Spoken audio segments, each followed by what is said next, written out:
All right, let's see if we can do this. Been having some problems with my audio equipment, my audio visual equipment. And when I look at this on my phone, my audio is not synced up with my video. But then when we look at it on the house screen, it is. So I'm just going to go with it. I haven't been making any videos lately because I've been busy with quite a few things here. You know, as you know, we've switched over from the commercial model to the Homestead model, and when you do that, all of a sudden things open up to you, different processes. And you know, this whole farming thing for me is like an experiment, because I didn't grow up a farmer. This is just something I want to do. It's intentional. And there's a lot of things that I've touched on and not really had the opportunity to pursue it because I was commercial farming. And commercial farming is, you know, you grow as much of one thing as you can, and then your score sheet, which is your balance sheet, will show either a plus or a negative. And you're always going after the plus, and that's what we were doing.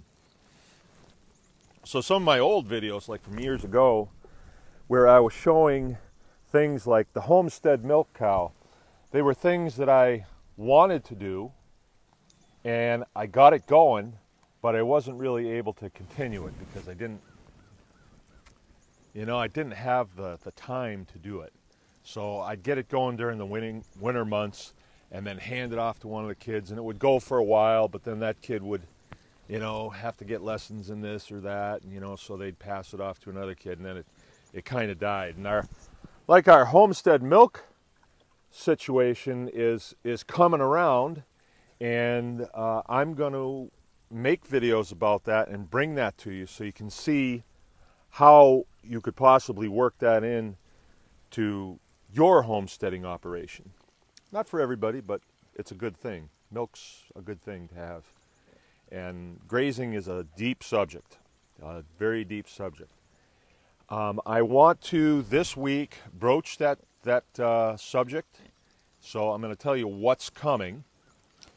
But for right now, while I'm here, I'm in the Cadillac pasture of pigs, right here. And here are my only two girls now. This is Lonely, and that's, you know, the kids have a name for her. I can't think of it right now. Oh, Auntie. Comes from anti-social, because she's not friendly. She's just one that we picked out, and the rest of them were sold.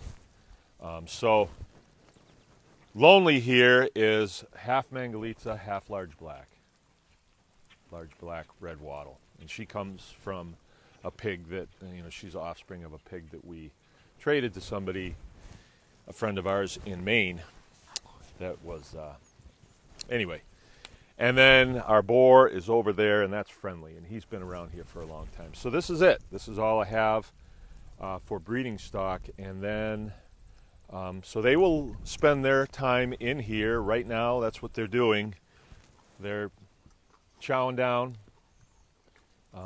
This field, you remember I showed when we seeded it, and we seeded into field peas and I can't remember right now. Can never remember that name. But it didn't work out. It got dry and they did not germinate. And then we got a little bit of rain and the weeds germinated. Or this is lamb's quarter, but you can see that they're chowing down on that. I mean, they are really going to it. And there's plenty out here. They're going to be busy for a long time. And then we can always drop bales of hay in here. That's a junk bale of straw, and that's a junk bale of hay. But they make good use of it. They'll dig through it and find bugs and eat the green stuff, and they do really well with it. So that's what's going on in this field. I have a couple more things that I need to build in here, and I think it'll be interesting for people to see how this is done. But once these girls farrow, so here's two sows.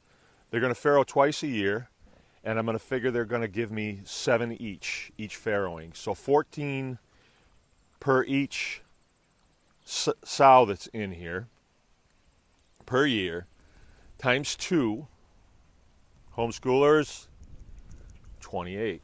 But let's call it 24. Let's call it 24. That's what I'm going to call it. And then I'm going to try and produce as much of the food for them. Here comes Friendly Boy. He's the boar. He's a Mangalitsa swallow-belly boar. I'm going to try and produce as much of the forage from them for them as I can. That'll be my goal. So my grow field is right over there, right through this lane right here. And I'm going to be working on that today, but I want to really develop that program and show planting of forages and things like that, because it's really exciting the amount of tonnage that they get off. So with this group right here, what they will produce and what I put over there, we add sunshine, we add rain, a little bit of land and a little bit of love, and we should produce about 24 fed out pigs per year. And there'll probably be a little bit of some weaner pigs to sell on the side as well. But you know, this is just a homestead operation. I shouldn't say just a homestead operation. It's far more fun because you can name your animals. You can come in here and spend time with them. I am not having a scramble this morning. I'm able to take some time and look things over and decide what's going to happen this week, instead of the farm deciding for me what has to be done. In commercial farming, a lot of times you're just putting out spot fires, you know. Stuff just breaks and you have to fix it because it's broke. But now we can get ahead of things. We're still going to be producing. In a lot of ways, this seems better. There's more time freed up and there's more resources freed up. So we'll see how this turns out. It's an experiment as well. The subject that I'm going to want to talk about this week, and I may talk about a little bit today, I will make videos, but just then hold them. I don't want to be putting all of these up on Facebook Live. I'll hold them and then I'll meter them out. Is going to be the Homestead cow. I'm going to do that again. But last time I did that, I did it in the wintertime. And it was just all about milking, how to handle the cows when they come in, how to handle the milk after it's out of the cows, what we feed the cows to get the best milk from them. I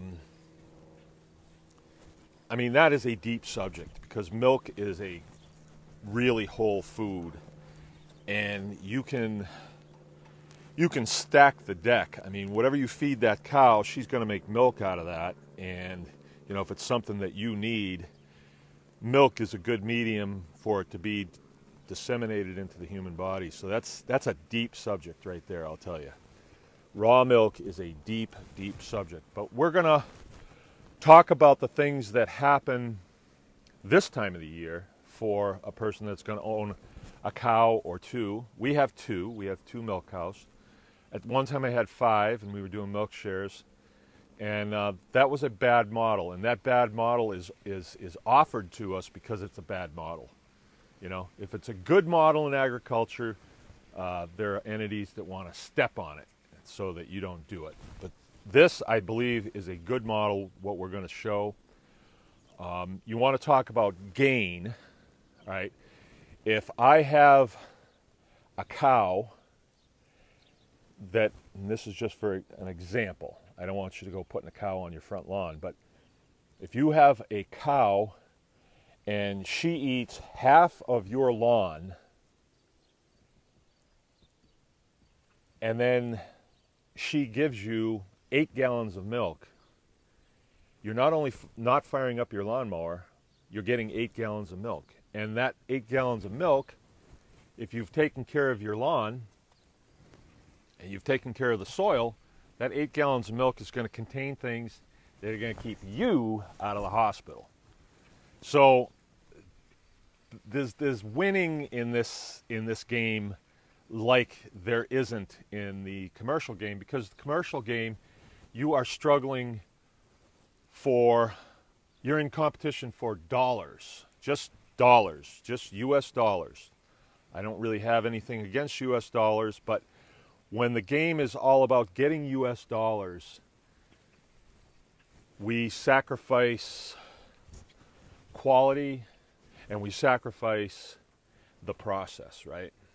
And there's a lot of things to take into consideration.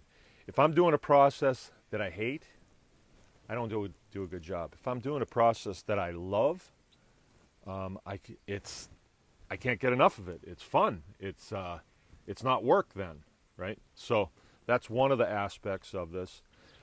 And you know, with the homesteading model, I'm really advocating a lot of you use to don't give up your day job. Your day job that's making you money, I just want to give you a part-time job, or I just want you to take on a part-time job that's going to feed you and feed your brain. It'll help you to think better. It'll give you more energy. It'll definitely affect your long-term health for sure. Our food is not good in this country at this point in time. I think back to a time when, well, I don't want to go down that rabbit hole. But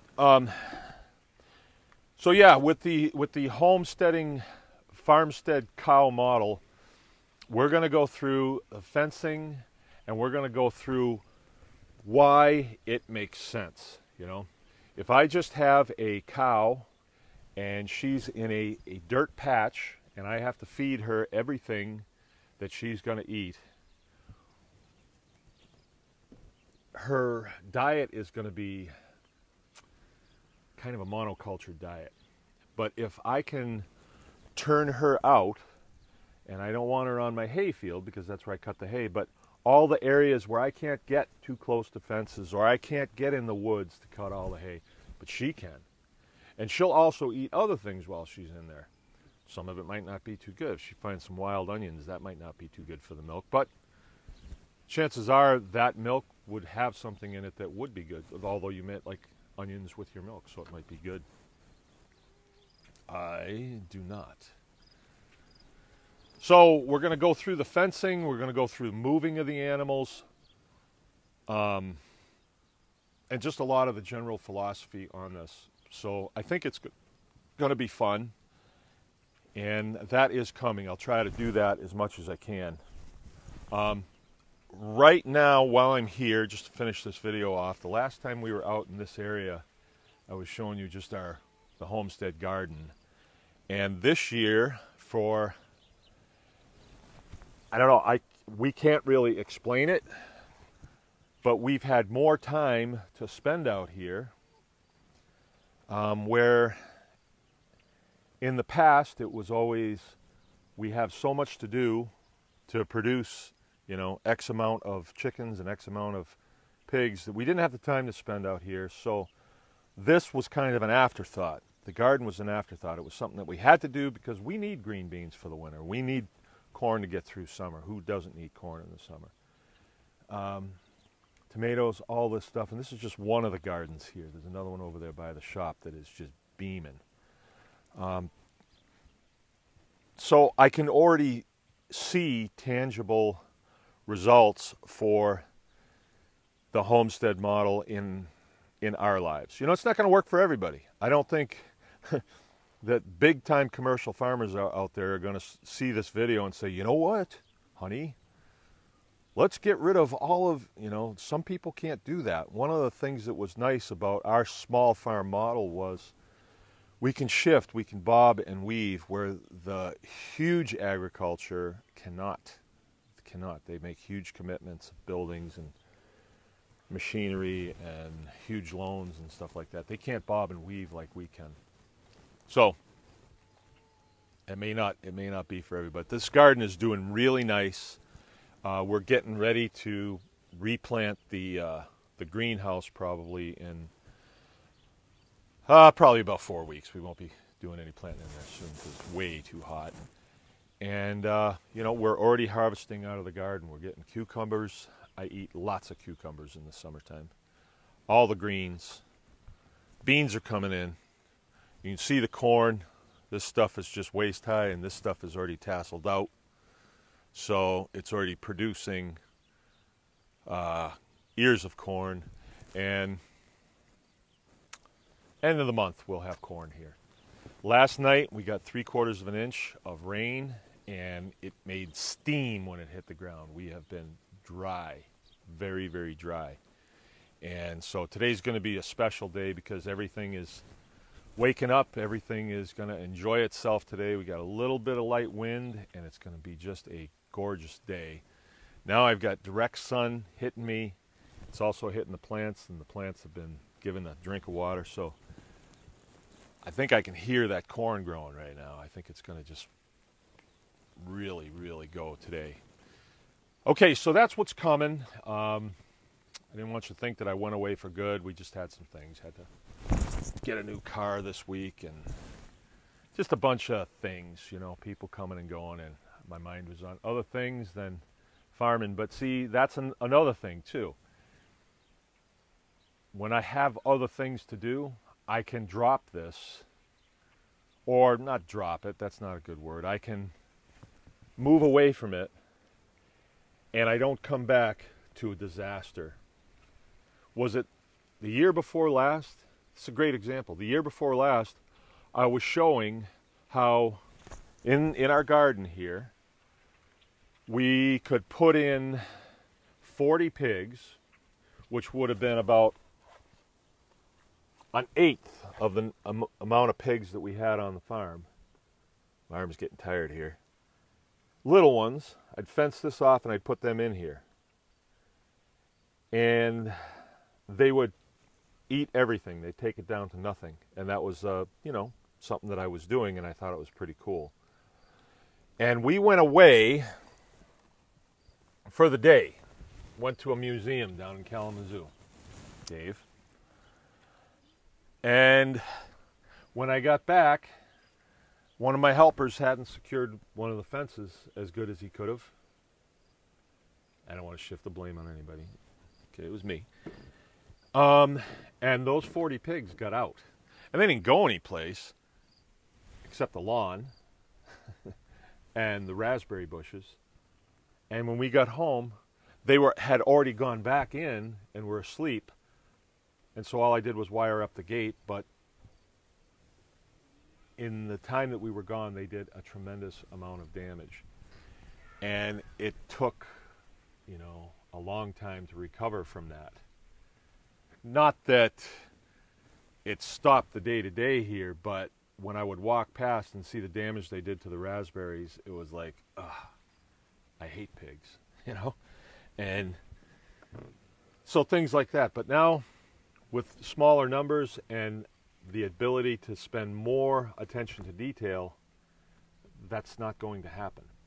And I can, with confidence, walk away for the day and know that I'm not going to come back to a huge mess. So I know that's a lot of information, but I'm just, for me, it was thinking about leaving the commercial model and going to the unknown was a little worrisome, and now I'm finding out that this is probably a better way to go for us, and so I'm excited about what's going on. So that's why but I better go. Mark from Baker's Green Acres. Remember, anyone can farm.